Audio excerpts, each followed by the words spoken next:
নমস্কাৰ বন্ধু বান্ধৱীসকল আন্তৰিক স্বাগতম জনাইছো এডুকেয়াৰ জিকেলৈ আপোনালোকৰ সৈতে এইটো ভিডিঅ'ত কেইটামান দৰকাৰী কথা আলোচনা কৰিম ডিৰেক্টৰেট অফ লিমিটেড এডুকেশ্যনৰ 9635টা নিয়মীয়া শিক্ষক পদৰ নিযুক্তি প্ৰক্ৰিয়া সম্পৰ্কে এই প্ৰক্ৰিয়া আগষ্ট মাহৰ ভিতৰত সম্পূৰ্ণ হ'বনে নাই এই প্ৰশ্নটো এই যোৱা দুদিনত উত্থাপিত হৈ আছে বহুতে আমাক কমেন্টতো সুধিছে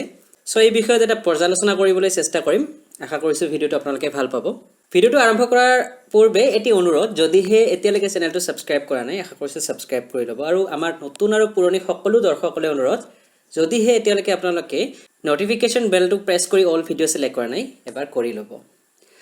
সো শেহতীয়াভাৱে এটা কেছ হৈছে আৰু এই কেছটোৰ বিষয়ে যথেষ্ট চৰ্চা চলি আছে আমিও ভিডিঅ যোগে আপোনালোকক জনাইছো 2884/2020 নম্বৰৰ এই কেছটো ৰেজিষ্টাৰ কৰা হৈছিল 20 তাৰিখে আৰু 12 আগষ্টত আছে ইয়াৰ পৰৱৰ্তী হিয়াৰিং সো এই কেছটোৰ কাৰণে এই প্ৰশ্নটো উত্থাপিত হৈছে যেহেতু 12 আগষ্টত ইয়াৰ হিয়াৰিং আছে তেনেহলে আগষ্ট মাহত কেনেদৰে নিযুক্তি প্ৰক্ৰিয়া সম্পন্ন হ'ব লগতে আৰু এটা কথা জনাও যিসকলে কেছ অৰ্ডাৰখন চাব বিচাৰে তেওঁলোকে নিজে অফিচিয়েল ৱেবছাইটত গৈ গুৱাহাটী হাই কোৰ্টৰ কেছ নম্বৰ সাৰ্চ কৰিব পাৰে কেছ ডিটেইলছ ইতিমধ্যে অফিচিয়েল ৱেবছাইটত আপলোড কৰা হৈছে আৰু আপোনালোকে নিজে চাব পাৰিব ইয়াতে কালি যিখিনি কথা আমি আলোচনা কৰিছিলো সেইখিনি আছে ইয়াতে প্ৰিন্ট হিচাপত পিডিএফ আকাৰত সো এতিয়া কথাটো হ'ল তৃতীয় প্ৰফেশনাল মেৰিট লিষ্ট ওলাল আৰু এখন আছিল নটিফিকেশন যোৱা 15 জুলাইত ইয়াতে থাৰ্ড প্ৰফেশনাল মেৰিট লিষ্টৰ কথা কোৱা হৈছিল আৰু তাৰ পিছত ইয়াতে আমি দেখা পাইছিলো হিন্দীৰ পোষ্টখিনি হোল্ডত ৰখা হৈছিল তাৰ পিছত আকৌ শেহতীয়াভাৱে হিন্দীৰ পোষ্টখিনিও মুকলি কৰি দিয়া হ'ল আৰু সেইখিনিৰো পোষ্ট সিলেকশন প্ৰক্ৰিয়া চলি আছে এতিয়া আমি কিছুদিন আগলৈ উভতি যাওঁ আমি এই নোটিছখন এবাৰ চাওঁ এই নোটিছখন আছিল 17 মাৰ্চত ইস্যু হোৱা আৰু এই নোটিছখনত প্ৰথম প্ৰভিজনাল মেৰিট লিষ্টৰ কথা উল্লেখ কৰা হৈছিল আৰু ইয়াতে তাৰ লগতে গুৱাহাটী হাই কোৰ্টত থকা 15টা কেছৰ বিষয়ে উল্লেখ কৰা হৈছিল এই 15টা কেছ নম্বৰ ইয়াতে দিয়া আছিল আৰু কোৱা হৈছিল যে এই কেছ কেইটাৰ বিষয়ে হাই কোৰ্টৰ ৰায়ৰ ওপৰত নিৰ্ভৰ কৰিব ফাইনাল মেৰিট লিষ্ট প্ৰকাশ কৰাৰ কথাটো সো এতিয়া কথাটো হ'ল ইয়াৰে প্ৰথম যি দুটা আছিল কেছ 8824/2018 আৰু 1051/2019 এই দুটাই মেইন কেছ আছিল ক'ব গ'লে বাকি যিসমূহ কেছ আছিল 3 পৰা 15 নম্বৰ লৈকে অৰ্থাৎ বাকি 13টা কেছ সেই কেটা আছিল ওভাৰ এজড ক্যান্ডিডেট সকলৰ বাবে আৰু তেওঁলোকৰ ইস্যুটো ইতিমধ্যে সলভ হৈ গৈছে তেওঁলোকে এপ্লাই কৰিব পৰা নাছিল তাৰ বাবে এডভাৰটাইজমেন্ট ওলোৱাৰ পিছত কেছ কৰিছিল আৰু তেওঁলোকে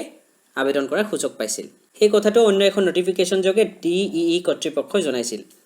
এতিয়া ইয়াৰে 1 নম্বৰ আৰু 2 নম্বৰ কেছ যেটো আছে ইয়াৰে 1 নম্বৰ কেছটো আছিল মোহিনী মোহন গগৈ এণ্ড 121 আদাৰ্স আৰু 2 নম্বৰটো আছিল 1051/2019 আব্দুল সত্তাৰ পেৰেৰি আৰু তেওঁৰ 115 গৰাকী সতীৰ্থৰ সো যেটো 2 নম্বৰ কেছ 1051 সেই কেছটো ইতিমধ্যে ডিসপোজ হৈ গৈছে ডিসিশন ডেট 20th মাৰ্চ 2020 আপোনালোকে দেখা পাইছে ইয়াতে 1051/2019 কেছটো 2020 ৰ 20 মাৰ্চতে ডিসপোজ হৈ গৈছে এটা থাকিল প্ৰথম কেছটো মোহিনী মোহন গগৈৰ কেছটো অৰ্থাৎ এই কেছটো 8824/2018 ৰ কেছটো সো এই কেছটো দেখো 22 গৰাকী ব্যক্তিয়ে কৰিছিল আৰু তেওঁলোক আছিল সৰ্বশিক্ষা অভিযান অসমৰ অন্তৰ্গত কন্ট্ৰেকচুৱেল টিচাৰ তেওঁলোকে অসম চৰকাৰক অনুৰোধ জনাইছিল যে ৰেগুলাৰ ইকুইপমেন্ট প্ৰসেছত যাতে যিখিনি আমাৰ কন্ট্ৰেকচুৱেল টিচাৰ আছে এছএছৰ তেওঁলোকৰ বাবে বিশেষ ব্যৱস্থা থাকে এতিয়া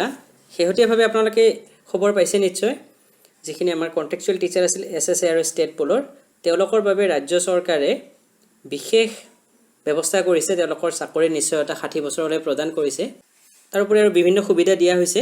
অৱশ্যে সেই কথাখিনি সম্প্ৰতি বিতৰ্কত আহি পৰিছে চুক্তি এখনক লৈ পেলাই সেইখিনি বেলেগ কথা কিন্তু আমি ভাবো অসম চৰকাৰে যেহেতু ঘোষণা কৰিছে হিমন্ত বিশ্ব শৰ্মাই ঘোষণা কৰিছে যে আগষ্টৰ ভিতৰতে প্ৰক্ৰিয়াটো কমপ্লিট কৰিব সেইভাবে এই যেটো কেছ আছে মোহিনী মোহন গগৈ আৰু তেখেতৰ 121 গৰাকী সতীৰ্থৰ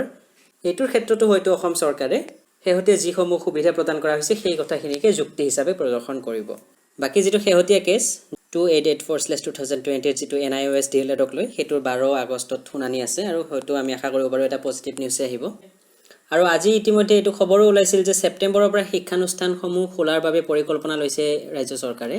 তো গতিকে যদি সেপ্টেম্বৰৰ পৰা